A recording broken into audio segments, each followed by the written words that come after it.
If you want to be the best, you got to beat the best, and the best is blessed, baby. All right, gentlemen, we've been over the rules.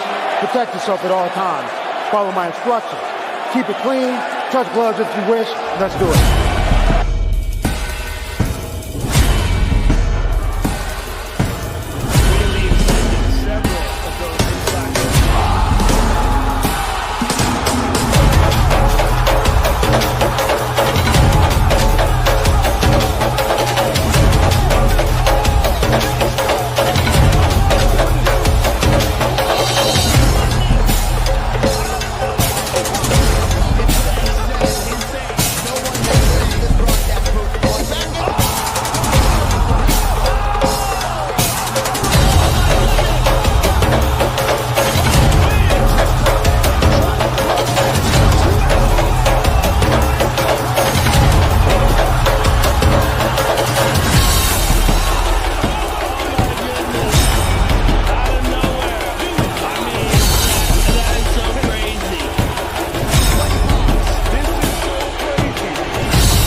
Straight Talk MMA, hosted by Zay Bones, the MMA Brothers.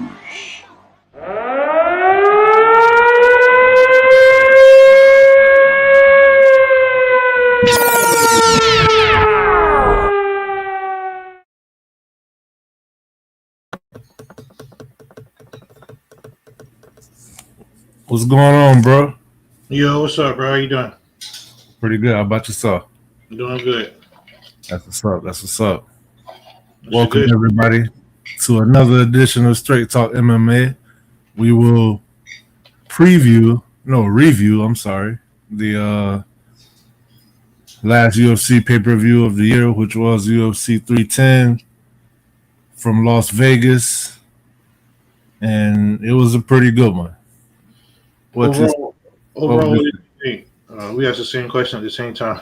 Overall, I thought it was a decent card. I feel like it could have been, a little bit better, but not too much to complain about, though. Only thing I would complain about is a decision or two. Yeah, but I mean, it was entertaining all the way through. Had quite a few finishes. Yeah. You ready to break it down? Let's get into it. All right, let's do it.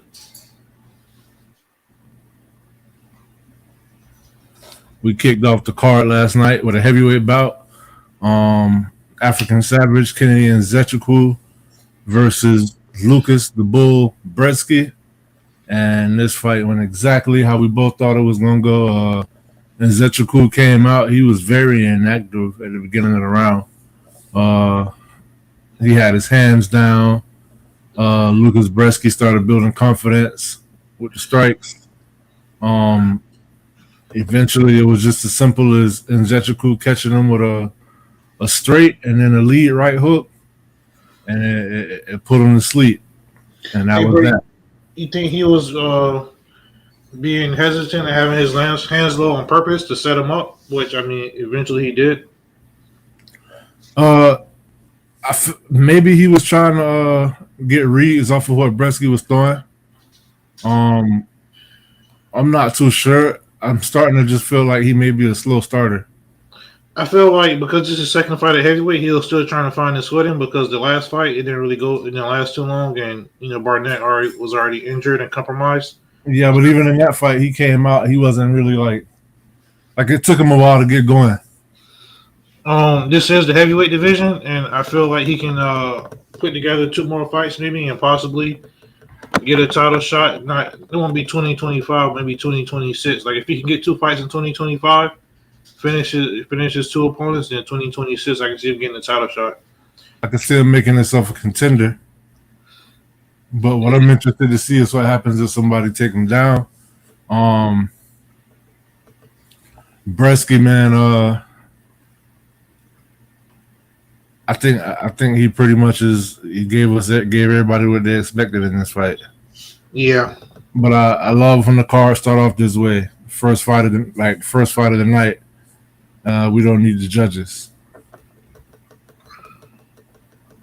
Next up, in the lightweight division, we had the 42-year-old Clay Guida, MMA Hall of Famer, UFC Hall of Famer, I should say, taking on Chase the Dream Hooper.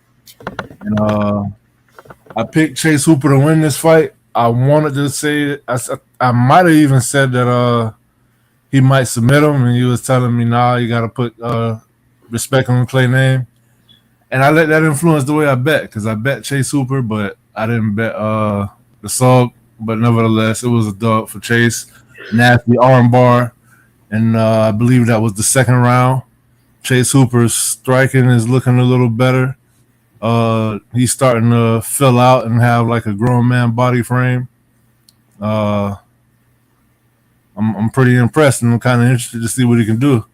I don't feel like he looks like a contender yet still, but I definitely see a lot of room for growth every time you see him here improving. What's up, Nelly? Man, Kai got choked out. Respect. Yeah.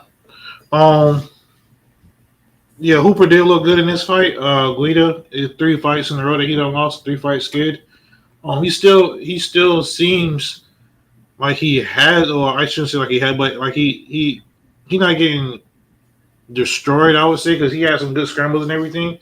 But I just feel like the game has kind of evolved, past him or whatever. So right, like he don't look 42 in there for sure. Yeah. But it's just kind of like Chase Hooper, like I said, was going to be the younger, more athletic person or whatever. I didn't see him getting a submission though. I definitely didn't see that. Yeah, he was the biggest favorite on the card, and he cashed in. So what you think should be next for Chase? I'm gonna pull up the lightweight rankings and see. I'm probably get like somebody right outside the top 15, maybe. They should let him fight BSD. Oh, just gonna say Benoit Saint Denis, right? Yeah, I was just thinking that. There you go. Next up, after 2 finishes in a row, we move on to the welterweight division, where we have Michael Maverick Chiesa, which yesterday was his birthday. I didn't know that. Taking on Max Payne Griffin. It was pretty much a one-sided fight. I felt like Chiesa pretty much did what you said he was going to do. We know he's a one-trick pony. He came out. He was able to get the takedowns. The way he was setting them up early was he was kind of like on some Hendo, throw the right overhand and lean down into the single leg. It worked out for him. Max Griffin was able to get back up, show some scrambles. I feel like because of the wrestling, Max Griffin wouldn't let his hands go. Michael Chiesa ended up getting the rear naked choke in the 3rd round. That was a pretty good performance by him, but he still just looks so robotic when he strike. And I can't really see him. I know he's trying to make his last title run, but I can't really see his style winning the belt. Because I feel like if Griffin would have pressured him more, like he was pressuring him, but it was empty pressure. Like he wasn't letting his hands go too much. So I feel like anybody else. I don't like the way Chiesa always dip his head. Yeah, his hands up whenever he sees he's coming his way. So that's an uppercut or a knee waiting to happen. Yes, it is. Well said, bro. Max Griffin, I believe this was the first time he was submitted. First time he got finished too. So that is a good testament to Michael Chiesa. And I felt like that Tony Ferguson fight. MMA is all about momentum. Even though Tony Ferguson isn't what he once was, that fight gave Chiesa the shot in the ass that he needed. To reinvigorate himself in this division. He not great. keep his back healthy because I know he'd be having back problems. Yeah. He not ranked, but I feel like he could fight the number 15 person, Grant Dawson. I feel like that'd be good. Oh yeah, that would be good. That's a good style matchup for him too. Even though I think Grant got a better striking, but it's not really saying much. I think Grant would beat him, to be honest. I think so too. It'll be a good fight though. That'd be a good win for him if he can pull it off. Yeah.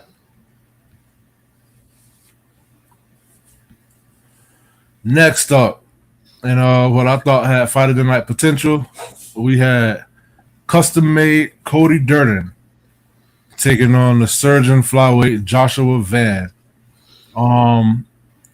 Cody Durden won the first round. That was it.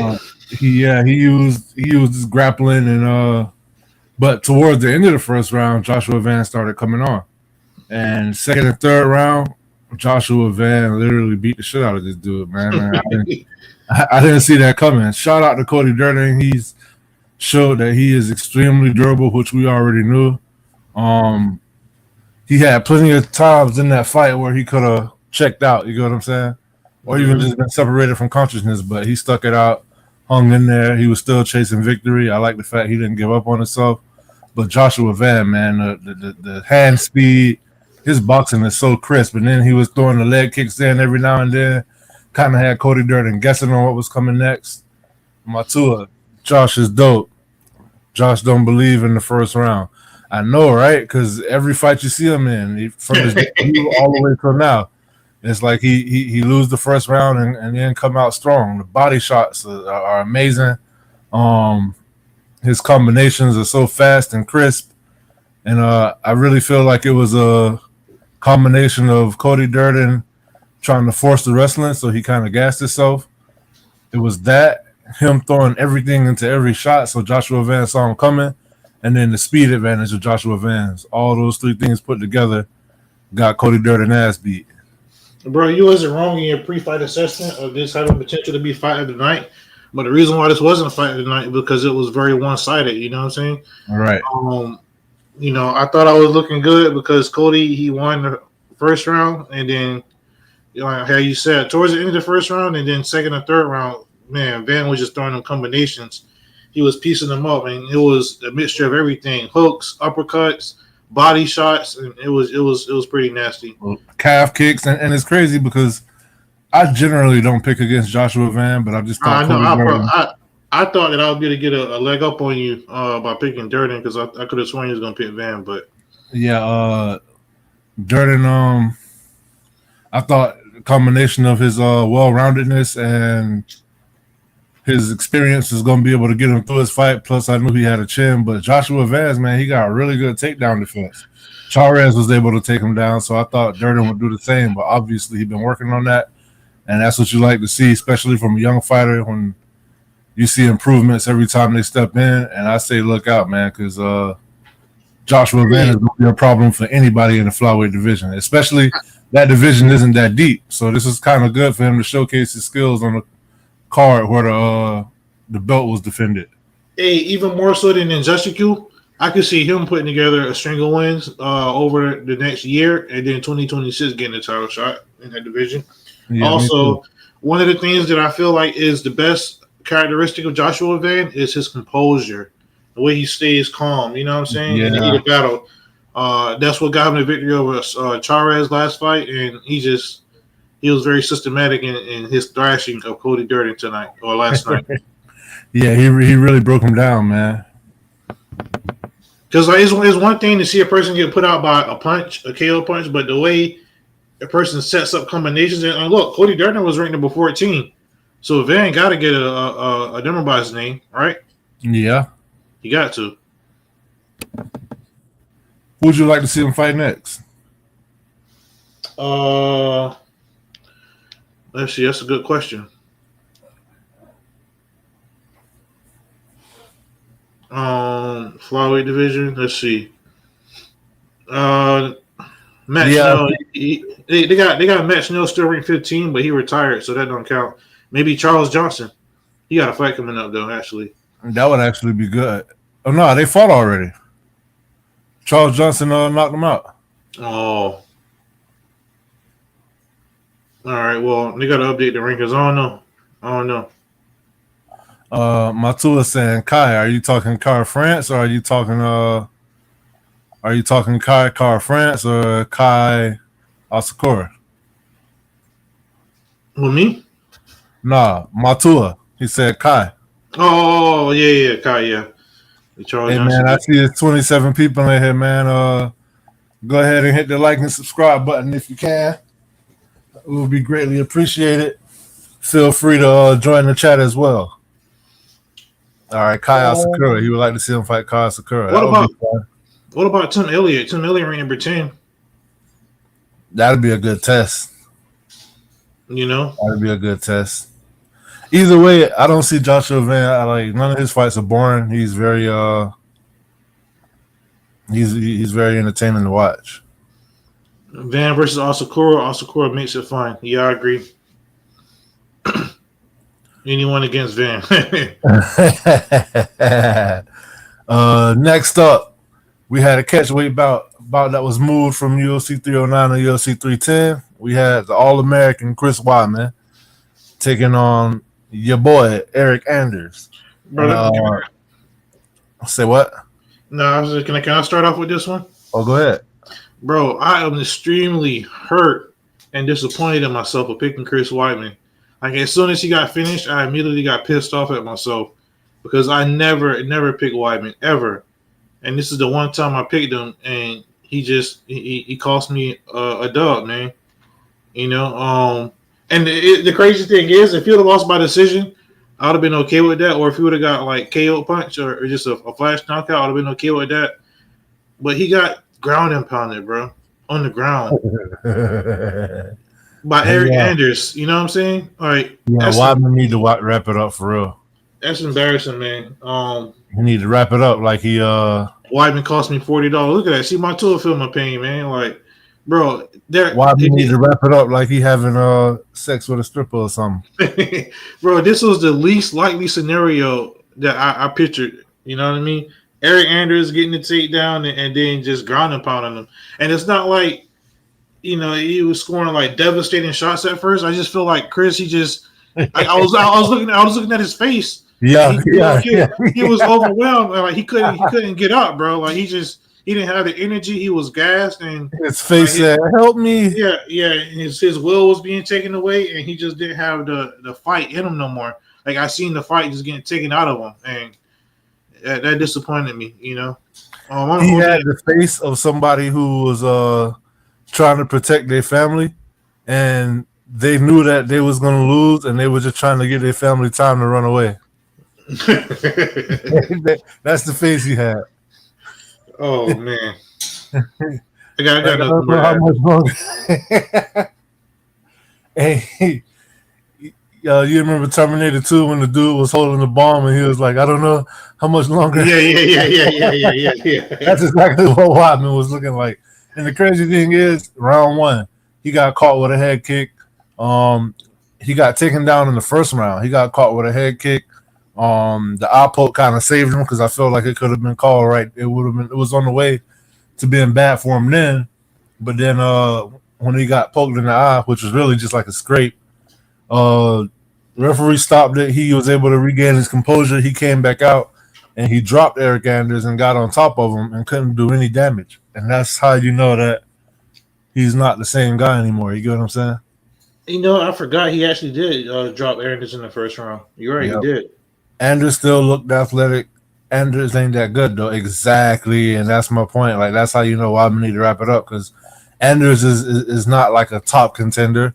He's like a average fighter at best. You feel me? So, I mean, when you compare him to the rest of the UFC roster, Eric Anders said himself he probably got 2 more in him. He want to get to 20 fights. He gonna call it a career. Look like sobriety working out for him. This is actually Eric Anders' biggest win. And yeah, Weidman need to wrap it up, like Matua said. Yeah, not to mention this was a catch week because Anders was sick like 2 weeks ago, you know? Yeah. And that's why I picked against him. And it's crazy because I know you was pissed off for the fact that when this fight was originally scheduled, I picked Weidman and you picked Anders. Yeah, yep. And now we both flip-flopped our picks for the same reasons, and I ended up getting that one over you. That Cody Durden fight, on one ticket I had Durden to win, but on the other one I picked that fight to go over 2.5, and I was sweating bullets, man, because I thought he was going to get finished before that 2.5 mark. Yeah. I didn't think he was going to make it out the second round. I just wanted to add that in there. I forgot to mention that. Next up, in the welterweight division, we had Rude Boy Randy Brown versus Brian the Butcher Battle. What you thought about this fight? Number one, I gotta call it what it is. Even though Brian Battle, one of my favorite fighters, top 15 favorite fighters, he missed weight by 4 pounds. That's not a good look. That's an embarrassment. You know what I'm saying? He said that it was because of the quick turnaround. This is the quickest turnaround he had.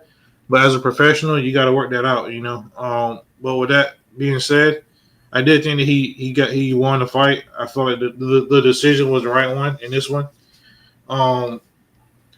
He was using like a lot of clinch work, and he got kind of caught in the clinch a lot up against the cage. And he even said himself he felt like it was going to be more of a stand-up battle, but Randy Brown wasn't just going to like just stand and bang with him, kind of, you know. Yeah, I thought Randy Brown was going to get knocked out completely. So shout out to Randy Brown. You got to put more respect on his name.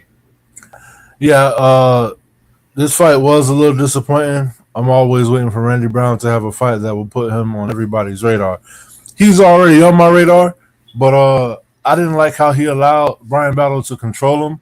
When they was in distance, I feel like Brian Battle realized real quick that he's not going to be able to stand and out technique Randy Brown. I knew he had to make it a ugly fight, but I didn't like how he complained about the clinch work when he was the one initiating it. Yeah. And I feel like if they fought, I felt like Brian Battle won that fight, but I feel like if they fought like 5 times, that would be the one that he wins. You get what I'm saying? For real? Randy Brown came out with some nasty body shots. He was stringing combinations together, and he kept having a few flurries where you look and you see, oh man, like Battle don't want to stand like in the middle of the octagon with this guy. But he would always get him and take him back to the cage, get a clinch. Randy Brown showed really good takedown defense. But yeah, I would like to see more from Randy Brown. I feel like he has all the skills and potential, but he just kind of underperforms sometimes. Yep. But I feel like he can really beat anybody on any given night. Brian Battle just moves him up in the rankings. I didn't like the I don't know if it does because of the weight miss. 4 pounds is a lot too. Yeah, I wouldn't move him up in the rankings. My two would say Randy be having moments of greatness. You do. And he really does. Yeah, not too much more in this fight. A lot of people were disappointed in the decision. A lot of people thought Randy Brown won that fight. I didn't really think so, but I mean, I guess it's all about the criteria and how you score what if you're a judge. One thing that I think people was kind of missing was the knees to the body that Brian Battle was throwing when they were in the clinch. Like he was going with the knees, and I'm pretty sure they hurt like hell. It might not look like much from sitting on the couch, but yeah, he was hitting them with the knees. He caught them with a few uppercuts while they was in the clinch, little elbows, dirty boxing.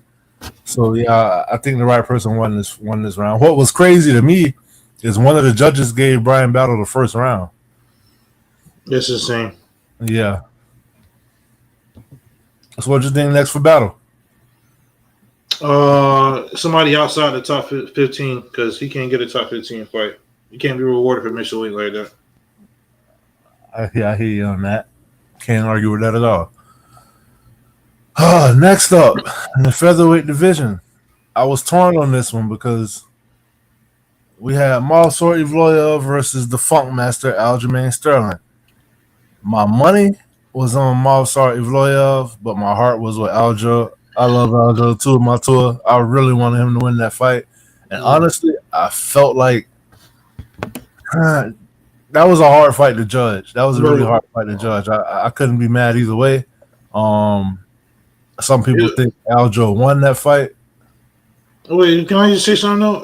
Okay, you could say it was a hard fight to judge, but it wasn't difficult. You know what I'm saying? Like, I feel like you shouldn't have had to think twice on who won that fight. You know, in my opinion, To me, Aljo won the first and the third. bro, it's simple. It's simple MMA math, and I need to give these judges a little training session because it comes down to the time. If Aljo controlled the fight for 2.5 minutes, it's a 5-round fight, or 3.5 minutes. When Movsar Evaloyev got control, a 3-round fight. You mean a 5-minute round? Yeah, 5-minute round, my bad. But when Movsar got control of the fight, it was a minute and 35 of the round. Of the third round. he got you worked up. Yeah, right. It was a minute and 35 left of that round. So therefore, you can't say that he won that round because he didn't do a lot of damage in that last minute and 30. Aljo controlled the pace. Aljo even got 2 takedowns. You know, so I just feel like there should be a common knowledge right there. Man, Movsar Evloya moved to 19-0. I was kind of frustrated because I saw it the same way you saw it, but at the same time, like I said, my money was saying Movsar, and so I was sitting here like, damn, Aljo, like I was rooting for him, and then like the missus would look at me like, damn, what the hell wrong with you? Like, we put money on this guy. I'm like, yeah, I know, but I felt like I bet against the Steelers. You get what I'm saying? Yeah. Like if I lose my money because Aljo won, I would have been able to. That's the pill I would have been able to swallow. But that was all right. I know people don't like or appreciate grappling, but if you think grappling is boring, watch this fight because it was all taking place on the ground for the most part, and those were some of the most fun scrambles I ever saw. This fight kind of reminded me of I'm gonna go with my way back machine. It was a card. It might have been UFC 110. Main event was Cain Velasquez versus Nogueira. Mm-hmm. On the undercard on the undercard they had Joe Daddy Stevenson versus George Sideropoulos. Yeah. That was a grappler's delight, but it was so fun. To see the explosiveness of these guys and the way they was able to scramble and reverse each other, it was just really impressive. And it showed that they were very evenly matched on the ground. Movsar did look like he was starting to gas a little bit. Aljo did look like he was the stronger fighter, but you can tell they were just going tit for tat on the scrambles, and it was extremely fun to watch. To me, that was just as fun as watching the stand-up war. Bro, I don't know, man. My tour said this fight got everybody worked up. That was a fun fight to watch. Ain't no barbers in Russia. Yeah, he got a big ass bang. Aljo lost him money too. That was a fantastic example of fast-paced technical grappling. Completely agree. Yeah. So, do you think Movsar should get a title shot? I think they proved why they should have been on the main card. And what bothers me with this fight is I can see it starting to be a logjam on the in the featherweight division, but it's crazy because they might try to push Movsar to a number one contenders fight, not a title shot, because you still got Lopez and Volkanovski. I don't know if they're gonna make them fight each other. That's what I'm hearing. But if they do, then that'll eliminate one of them. And Movsar, I would like to see him run it back with Diego before getting the title shot. But the thing is, if Aljo would have won that fight, you know he wasn't gonna get a title shot. Yep, UFC politics. Yeah, I don't like about the UFC politics. Right, nobody was more happy than the fight than Dana White. Because he don't want to get a title shot.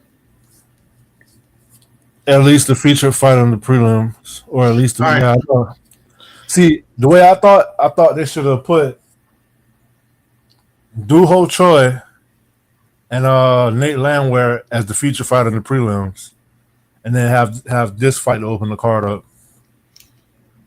Oh, who you think? Oh no. I would have had Chrome Gracie to open the card up and had this fight after that.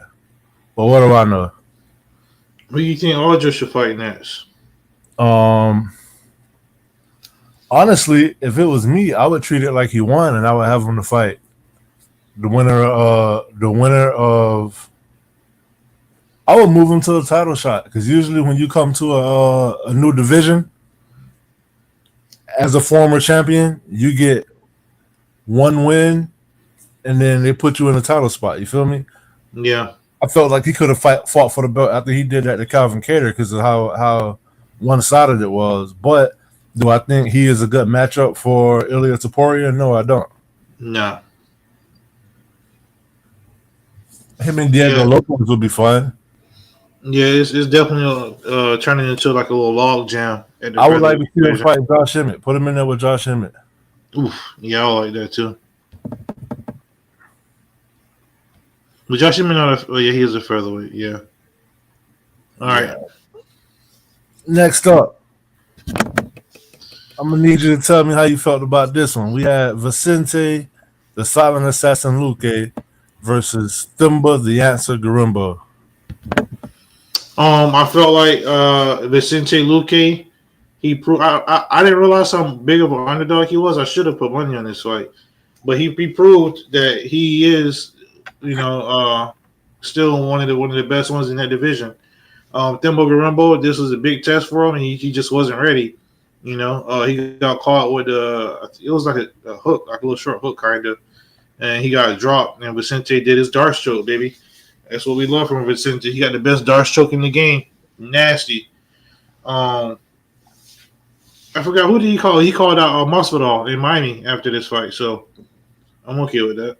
Yeah, man, I'm okay with that too. This was real quick, 52 seconds, and it was over. Don't even seem like it was that long. Thimba Garimbo was asleep, out cold, snoring. You see the jaws flapping in the wind. And when he woke up, he didn't know what the hell happened. When he got hit, he looked like Fred Flintstone the way his feet was, like he was on skates. Yeah. Got dropped. Vicente, once he got in that position for it was over. At the guillotine, I knew he was going to throw the darts on, and once he rolled him up, it was a wrap. Mm-hmm. Definitely deserved that performance bonus. And there's not really much more to say to that. I'm just glad to see that he still got it. Because people were counting him out. If not Masvidal, who do you think he should fight? I think it should fight Masvidal in Miami. Get a man what he want. Like, he ain't chasing the title. Masvidal not chasing the title. And I want to go to that Miami card. Is Masvidal definitely coming back or no? He keeps saying he is. He said he just don't got an opponent. Oh, okay. Shout out to the Twitter audience. I see y'all over there. Appreciate the love. Spread the word. Feel free to come over here on YouTube if you would like and subscribe. That way you can jump in the chat, tell us y'all thoughts on the card and everything else that we talk about. And hardest fight to watch of the night. Oh boy, yeah, man. This was sad. We had Dominic the Devastator Reyes versus Anthony Lionheart Smith. And I had Lionheart fighting his first fight without his jiu-jitsu coach in his corner. He passed away 2 weeks ago. His jiu-jitsu coach / best friend. This was the first time ever I seen Lionheart in the fight where he looked like he did not want to be there.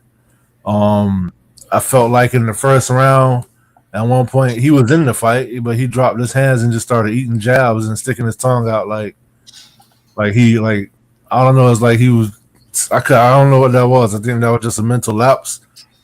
And then in the second round, he went for a takedown, and when he grabbed the leg,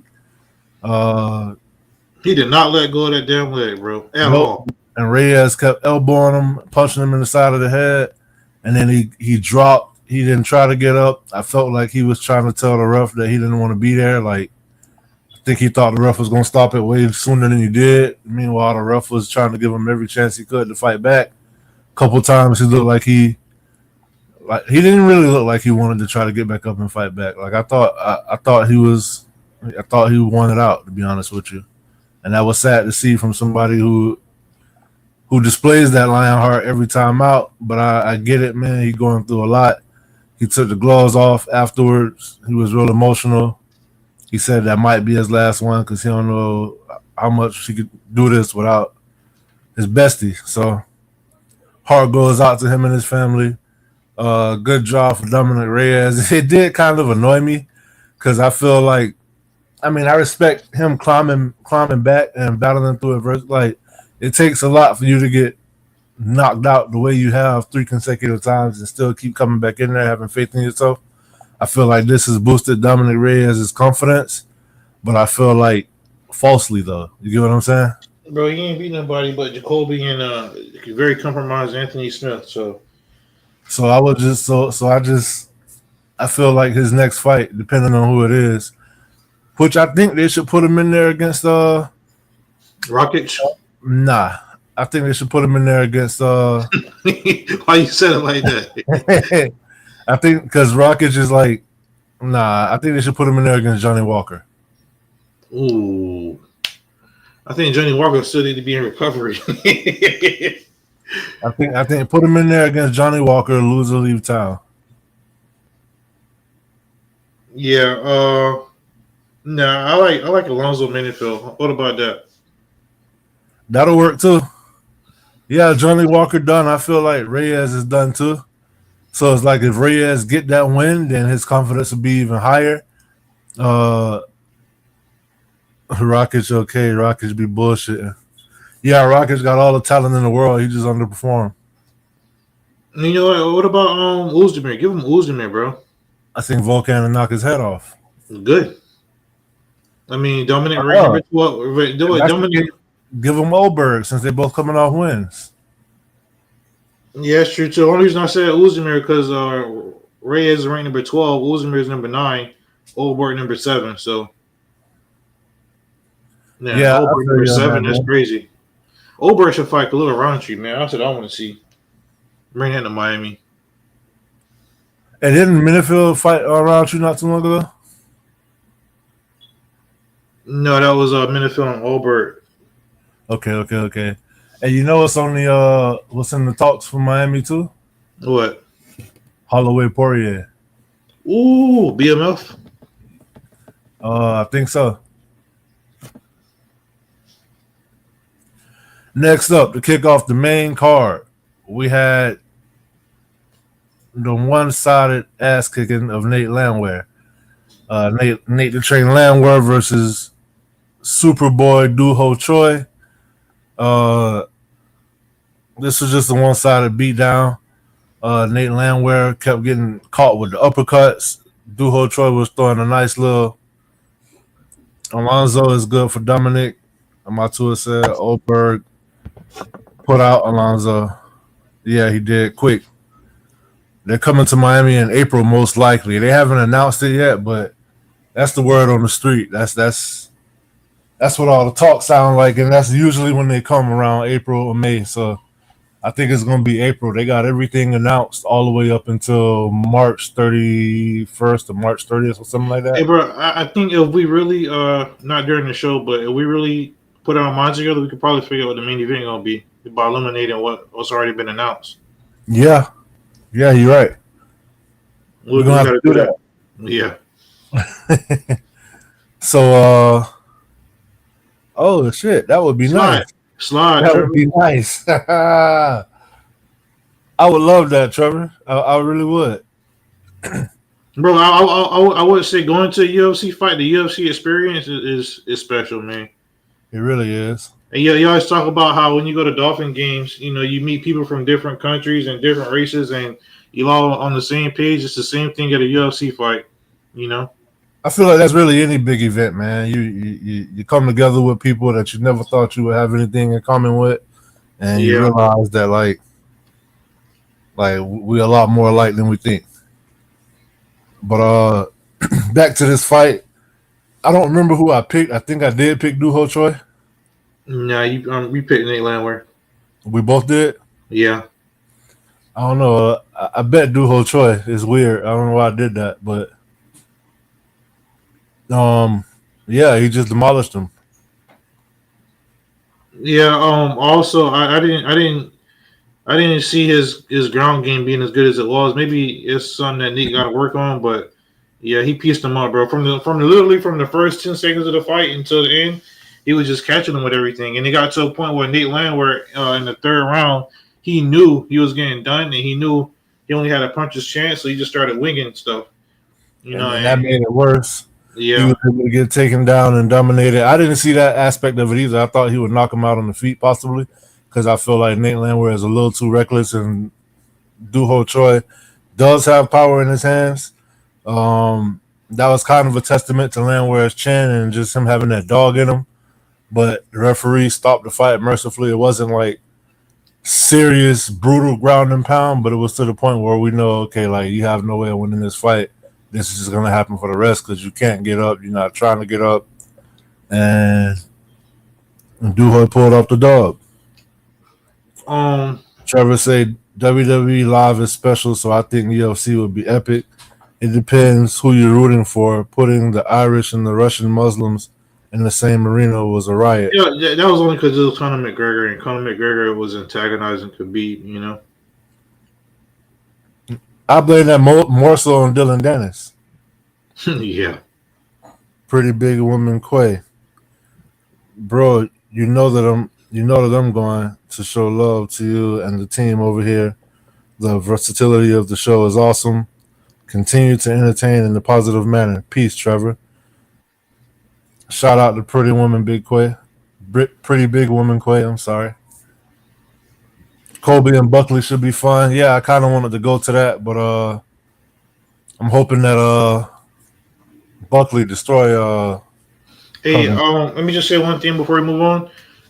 Shout out to these Korean fighters, bro, because in South Korea you have a mandatory service to be in the military, and this is the second time we've seen a Korean fighter take 3-4 years off in their prime, come back and look just as good. Hey, Quay, you kind of threw me off because I got a sister named Quay, so I thought you was her for a second. But yeah, Duho Choi did have a Korean zombie in his corner, and I think for featherweight, for him next, I would like to see him fight. Moicano. Ooh. I think Moicano will get him, bro. He might. He probably would. Next up, in one of the most exciting, boring fights ever, we had Bryce Mitchell versus Cron Gracie, and it wasn't boring because of Bryce Mitchell. It was boring because Cron Gracie, every time they clinched up, every time Bryce Mitchell closed the distance, Cron Gracie would pull guard. And if you don't know what pulling guard is, that's where I would grab the back of your head and I would wrap my legs around you, jump up, wrap my legs around you like a baby and pull you to the floor to where you land on top of me. Now, him having that Gracie name and all that jiu-jitsu, like a lifetime of jiu-jitsu experience, you would think that once he has you in his guard, he's going to fish for submissions. But no, he didn't fish for submissions. What did he do, bro? He just held him there tight, like, I just want you on top of me so we can look at each other type of thing. It was very, very, very, very, very, very hard. And he did this first round, second round, and third round. He did this. Now, I will say, in the second round, the second time he did it in the second round, he did try to, it was the third time because he did it 3 times. Yeah, very fruity. Yeah, those days are over, my tool pulling guard. The third time he did it in the second round, he did fish for a submission, tried to get an arm bar, tried to get a triangle, had Bryce Mitchell in a little bit of danger, but he was able to escape the arm bar and roll over, and then he ended up on Cron Gracie's back and started catching him with shots. So even though he fished for the submission, he lost that round too. In the third round, Cron Gracie went to pull guard, and Bryce Mitchell did not go down with him. He stood there for a while, placed his forearm up under Gracie's throat. It's on his throat, up under his chin, and then just slammed him down with all his weight as hard as he could. The slam rocked him pretty hard, and then he caught him with two Nasty. elbows, and Chrome Gracie was out. And that was the epitome of the nickname Thug Nasty right there. Hey, hear me out, bro. Obviously, this can't be a knockout of the year, obviously. But as far as It can't be. it cannot be, it won't be. Not even in the top, maybe 5 or 10. But Hey, my crew said Chrome got flat earthed. Hey, that's the best way to describe it. Bro, I would like for the show to get funded by a sports network. Y'all doing y'all thing over here. Appreciate that. As far as like satisfactory knockouts, bro, this is like up there, top 3 of the year, probably the best one. Because the way that Klein kept doing the same thing, and Bryce Mitchell, he peaked game and he understood. And for those of you who don't know, in the grappling world, like if you're pulling guard and then somebody put their elbow up on your throat and slam you down, you're pretty much done from there. And when his head bounced off the mat, he was already kind of out of it, and Bryce Mitchell just caught him with 2 nasty elbows and put him out. And I was so happy. Get Cron Gracie out of my UFC, bro. I don't want to see him fight no more. Get him out of there. Now, when we did the pre-show, I was saying how this is the last fight on Cron Gracie's contract, and if you were thinking about picking him to win, you should think twice, because in one of his interviews, when they asked him how he felt about being on the main card and not the prelims, he said it doesn't matter. I would like to fight earlier so I can just get on with my life. Showing you he didn't want to be there. After the fight, when he got knocked out, he didn't even try to wait for the official decision. He tried to leave the octagon. They were like, "No, wait a minute, like you'll be out of here soon enough." And shout out to Bryce Mitchell too, because when he was talking to Joe Rogan, he was like, "Hey, Bryce Mitchell was on the wrong end of the knockout of the year last year. He was left seasoned in the octagon." And he told Joe Rogan, "Yeah, man, you was the only one concerned about me when I got knocked out. You were saying that they shouldn't let me walk out. They should be helping me walk down the stairs, this, that, and the third." He said, "And I appreciate that, man." He was like, I called you stupid before, and I just want to apologize to you, man to man, to your face." Yeah. Like, you already apologized. He's like, "Yeah, but I wanted to say it in front of the world." I respect that. Yeah, I'm a fan of Bryce Mitchell. Most people don't like him because of his crazy views. He's a flat earther, and he's extremely religious, which is that was pretty funny in my too. I like that. Yeah. Comment of the day so far. Yep. So yeah, Bryce Mitchell, number 13, in the featherweight division. There's a lot of good matchups you can make at featherweight, man. I would like to see him fight King Green. Bobby King Green? Yeah. I don't want to see that. Because he's going to try to take him down. King Green, a lightweight anyway. Yeah. I think the job. Oh, no, obviously can't. Let me see. Yair Rodriguez? That'd be a good stylistic conflict. Bryce maybe, was crafty, but he is also kind of ignorant. I think he's just authentically himself. Maybe you give him Aljo. I mean, the numbers say yeah. But I feel like we all know how that would go. How would that go, bro? Aljo would do him in, and they're not going to give Aljo no layups. Because, most of the people that's in the top, he's ranked number 13. You got Giga Chikaze at number 12. I don't want to see that. Lauren Murphy at number 11. I don't want to see that. That might be the one, though. Calvin Kattar at number 10. Aljo at number 9. Emmett already knocked him out. Arnold Allen at number 7. Maybe that one. No, you know who they should give him? Who? They should give him who just fought Kyler Phillips?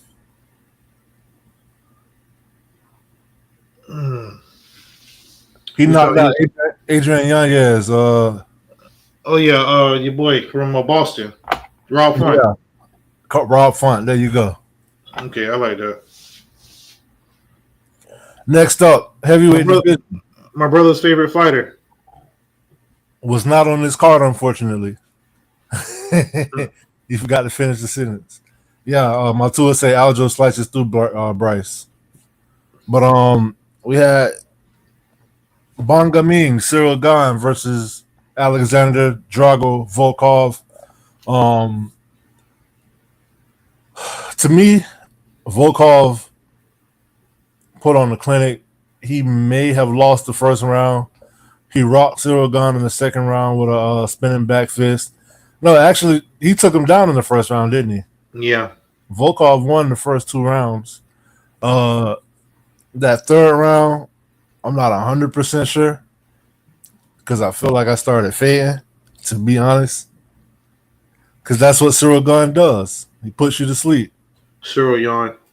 But definitely thought Volkov won the first 2 rounds. If you win 2 out of 3 rounds, you win the fight. Somehow, some way, Cyril Gane got the W. Even Dana White disagreed with the decision. He talked to Volkov after the fight, told him, like, I thought you won that fight. Hopefully they move forward as such. Bro, this fight was terrible. Gane lost the fight clearly. Volkov controlled the third round for the most part. As soon as the fight was over and they read the decision, Gane tried to walk out the cage. Like, he didn't want to do the interview.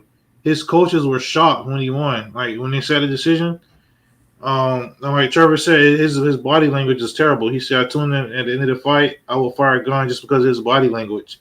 You know, it's just not a good look on the sport in general. If you got casual fans watching, you see a fighter win and just exit the cage because he knew he didn't win, that's kind of like a black eye on the sport. The Aljo fight and this fight, I didn't like the judging at all. It made no sense to me. This was even more egregious to me, kind of. He said, Matua say, Gane won me money, but I felt bad, dirty money. Yeah, hey, that's the crazy thing too, man. I had Gane in a parlay with Pantoja, and I think the Aljo fight to go over 2.5, and the Durden fight to go over 2.5.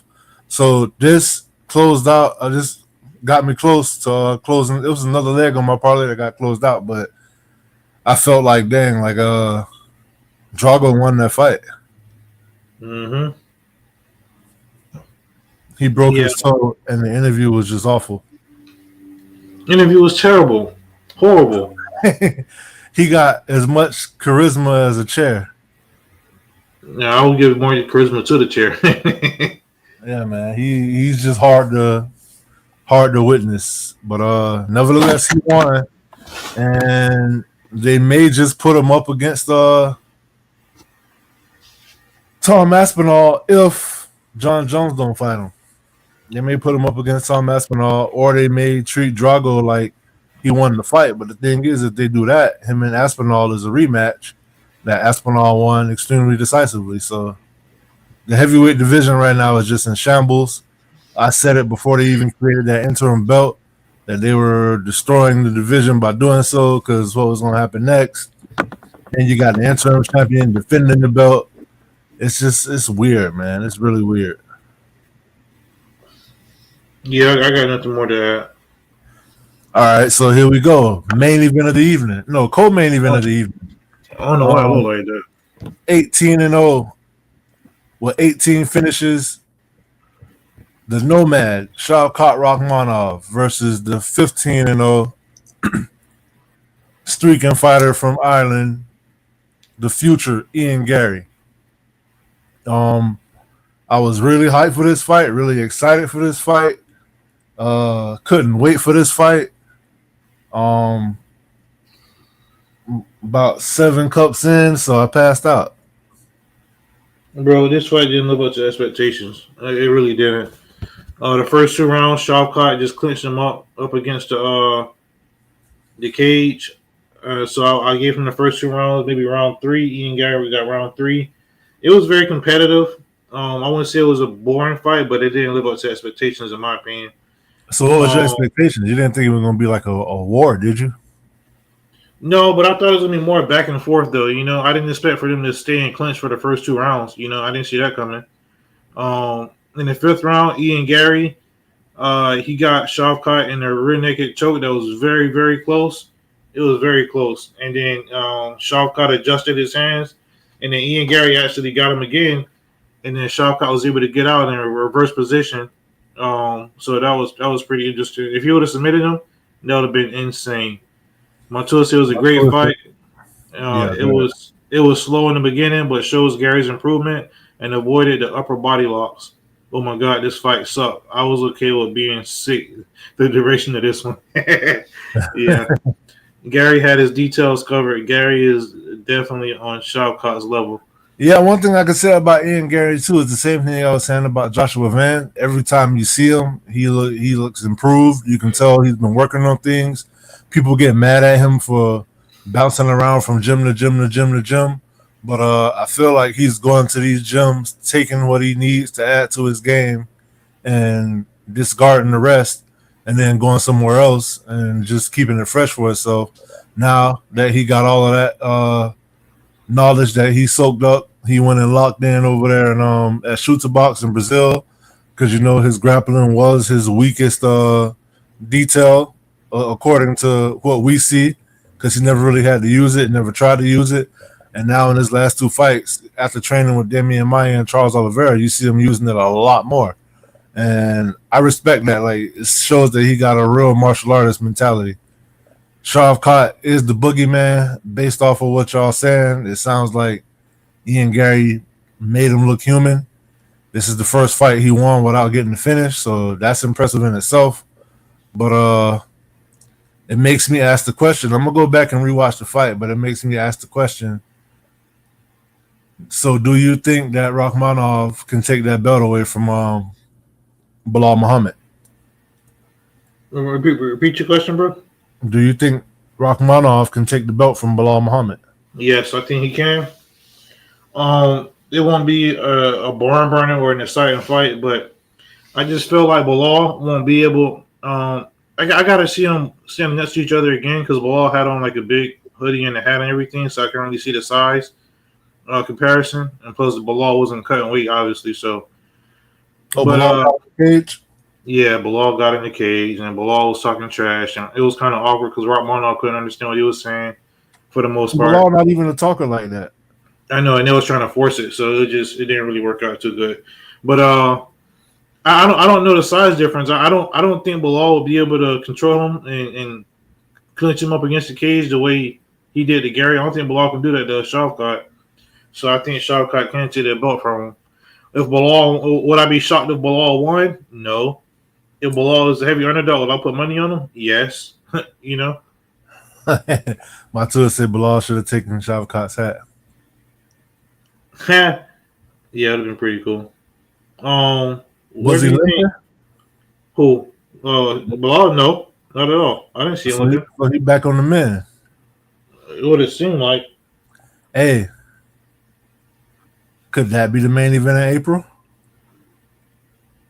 I'll be okay with that.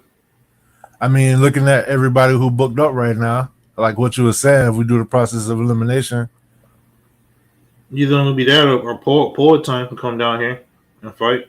Or Taporia, we don't know what they're doing with that yet. Yeah, because honestly, as much as I would love it, I don't think they're going to get that stadium in Spain, bro. And plus, I don't know the soccer schedule. I don't know what events they got over there in Spain for soccer and stuff. All right, well, that's down to three possibilities right there. They might make it a two title fight, but if they put Poirier and Holloway on there, then that's one of the titles. Yeah. Wait, who should Ian Gary fight next, though? Ian Gary should winner of Tampa.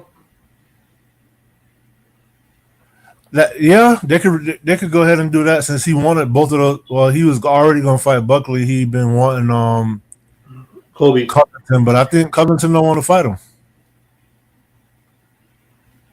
Okay, so I don't think Ian Gary said no to nothing. You get what I'm saying? Maybe Jack 3 name, Sean Brady. Ooh, I heard they're trying to make Jack 3 names versus Kamaru Usman in Australia. And I also heard that who did you say? Sean Brady. Oh, I didn't hear this, but this is my own hypothesis. you know, they announced Leon Edwards for a main event in the UK for a fight night. They didn't announce an opponent for him yet. Bro, they should not. I think it's going to be Sean Brady. That'll be for terrible. The simple fact that Sean Brady been calling for that fight, and for the simple fact that everybody else seemed to be booked up. So that would be terrible, bro. They should not do that. Unless they gave Ian Gary the fight against Leon Edwards. Yeah, in the UK as a reward. Yeah, that makes sense. That's much better. Don't put Sean Brady as a main event in the UK versus Leon Edwards, bro. That'd be bad. I mean, they can do that in the UK just because it's Leon Edwards, so it's going to sell regardless. I know, but yeah. And you know, it's a history there with Leon and Ian Gary, because that's one of the gyms that he got kicked out of. Ian Gary got kicked out of? Yeah. Yeah. Yeah, I'd much rather see that fight. Next up, Ian and Brady is nice. That would be cool too. I'm not a fan of Sean Brady, but I respect his abilities. Next up, main event of the evening, UFC flyweight title bout. We had Alessandre the Cannibal Pantoja versus Kai Asakura. No, I'll start this one out, bro. Pantoja had a look in his eyes, bro, and he was doing the Holly Holm when Bruce Buffer was introducing him, pacing back and forth, and I just felt like he kind of he was hungry. Leading up to this fight, I was just thinking about a whole lot of things, and I actually text Trevor and my brother. Trevor's a witness that I changed my pick from Kai to the champion Alexandre Pantoja because I didn't get that message. Oh yeah, right, bullshit. But basically, this is Kai Asakura's first time inside of a cage, and a lot of his knockouts, at least like I think 3 or 4 of them, involved a soccer kick. You can't do that in the UFC. I don't think Trevor got that message either, bro. You must have sent it to the wrong group or something. No, he got it. And I just felt like Pantoja is just that dog, man. You know, every fight that I seen him in, he ate a clean shot and just walked through it. As soon as this fight started, and I literally mean as soon as the fight started, he rushed Kai Asakura and just started jabbing him and throwing hooks. Like, it was crazy. Look, Trevor said he got it.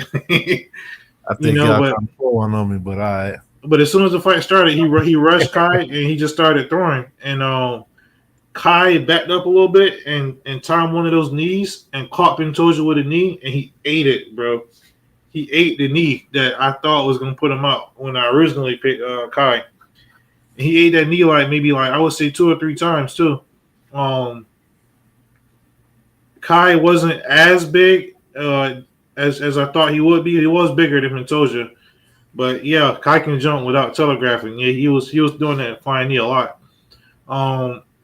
In the second round, Pantoja was able to get him down, and he got him in the rear naked choke, and Kai was able to defend it. But Alexandre, he was able to use the gable, not the gable grip, but the palm grip. Yeah, I know what you mean. So he was able to use that palm grip, and that's how he was able to put him out. But Kai is a gamer, though, man. Like, I don't think he should be ashamed of his performance. He definitely came to fight. It didn't look like the moment was too big for him. Like I said, he actually caught him. My bad, but for those of you who don't know, the palm grip is where, say, if you put both of your hands together like you're praying, and then you turn them counterclockwise from each other to where you're like making the cross palm on palm, and then you just grip down. That's the palm grip. It was kind of a Gabriel grip. It was almost one arm. Yeah, but I'm very interested to see Kai his next fight. I feel like he's gonna get another title shot eventually because he is that good.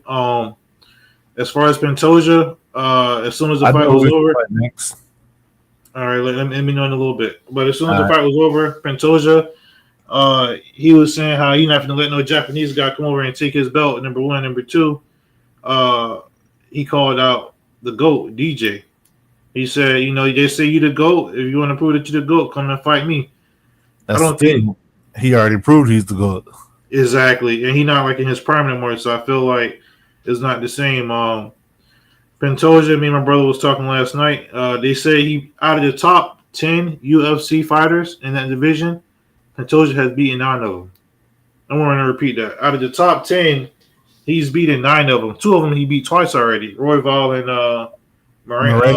Moreno, yeah. And if you count the Ultimate Fighter, he beat Moreno 3 times. Yeah. So, next up for him, I think, should be Kaikar France. Because Kaikar France knocked out Ursek.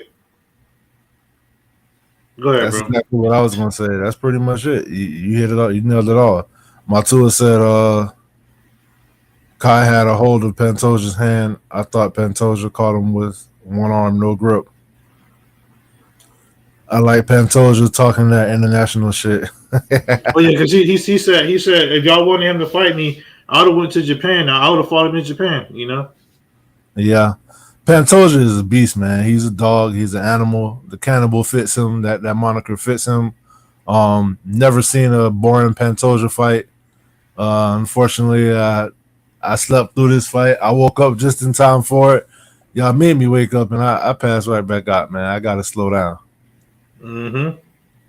When it's the early prelims and you 4 drinks in, yeah. Even the missus was telling me, slow down. I had a reason to celebrate, though, for personal reasons. I had a good day yesterday, so I let loose a little bit.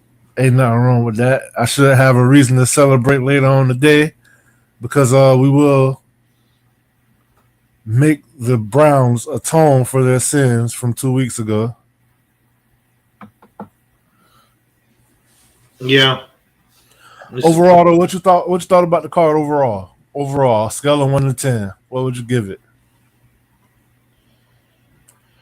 I'll go 7.5, 8. I'll give like an 8. I would say I give it an 8. I don't like the Cyril Gane fight, and I don't like the 2 bad decisions. Trevor said, "Y'all better win." Redskins for life. He must have picked us in the pool.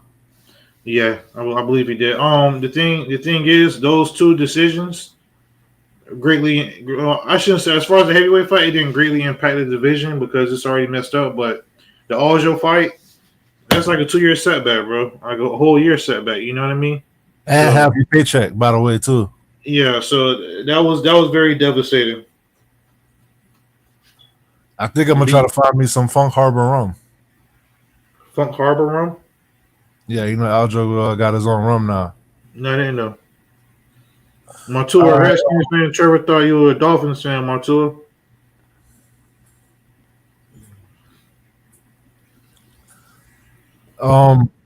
So I do want to say this. Moving on, they did announce 2 title fights last night for February. They announced the rematch between Sean Strickland versus Dricus Duplessis. Dricus Duplessis. What you think about that? Very, very needed. I was afraid that your boy was gonna get that title shot. After what he did to Bobby Knuckles. Shawkar, not Shawkar. What do you think of his name right now? The Lone Wolf, man. Yeah, but I'm glad that Strickland is getting that title shot though. Comes out Chimaev, and then go ahead. And then they also announced Tatiana Suarez versus Zhang Weili. Very much needed. Very much needed. Tatiana Suarez, she could have had this title shot way earlier, but she was injured. I think she got a good chance, bro.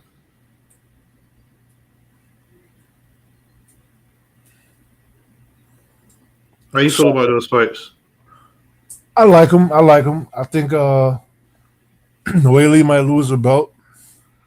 I feel like what Tatiana Suarez lacks in the striking, she'll make up for in the range. And that'll be an interesting fight to see go to the ground as far as like the scrambles that we'll see. Because I feel like the wrestling versus the jiu-jitsu is going to be really interesting. I've been calling for that fight for a while. Yeah. The Chechen very much needed. Should get the title shot. I feel like he's going to end up fighting the winner. I think I think Chimaev's next fight will be for a title, but I don't think he is the next title fight. If you get what I'm saying, like his next fight will be for the title. Like, I think he's just waiting on the winner of that. I keep hearing that he can't fight in the States, but I don't know. I hear that. I keep hearing it's true. I keep hearing it's not true. We don't know. I do know he's only been on the Abu Dhabi card, so we'll see. All right, bro. For KO of the night. Knockout of the night.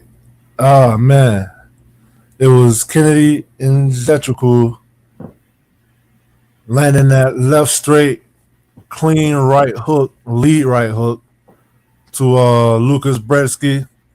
I like how you see where the hand placement is, meaning that if Brzeski tried to fire something back, he would have had it blocked. That's good technique right there. Yep. Very, very good. Very good, Kennedy. I like that. Beat down of the night had to be Joshua Vance destroying. I mean, just breaking down custom made. Hey, all these pictures are different, like strikes that just staggered them. You know what I'm saying? And you can see how bloody his face is. Joshua Vance is the real deal. Kennedy did himself justice moving up in weight. I agree 100%. He looked like a natural heavyweight. Like that's his weight class. And the heavyweight division isn't as deep, so I think he's gonna go on a little run.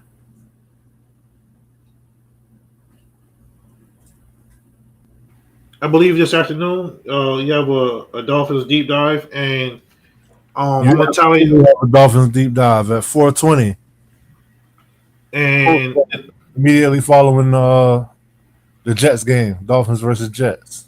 I don't know what date, but the next time you'll be seeing us will be the MMA awards of the year-end review, and also I'll have everything tallied up so y'all can see the standings, and I'll present that on a nice little chart. Get that together. So what was the score for last night? I didn't even tally that up yet. I'm gonna do that. Yeah, it's hard to be motivated when you're losing, ain't it? No. I was working on the PowerPoint, man. I know. Hey, if you want to, we can. But amongst ourselves, we can stretch it out for one more week, and we can pick on the Tampa card and just add it up. I'm down. Give you one more chance. I'm down. All right, guys, that's pretty much it. Be sure to check back in 4:20 this afternoon. Dolphins deep dive. I may jump back on too since we play at 1:00. Go Bucks. That's all I got to say. Steelers. All right, y'all have a good one. Thanks everybody on Twitter. Thanks everybody on YouTube. Go out there and make the day a great one. And we'll catch y'all later. Peace. Later. Come take a walk through my heart, a stroll through my soul. Been smart from the start, wasn't taught, wasn't told. You could climb through my mind, or fly through my eye. And in time you will find what I rhyme is not a lie. Come take a walk through my heart, a stroll through my soul. Been smart from the start, wasn't taught, wasn't told. You could climb through my mind, or fly through my eye. And in time you will find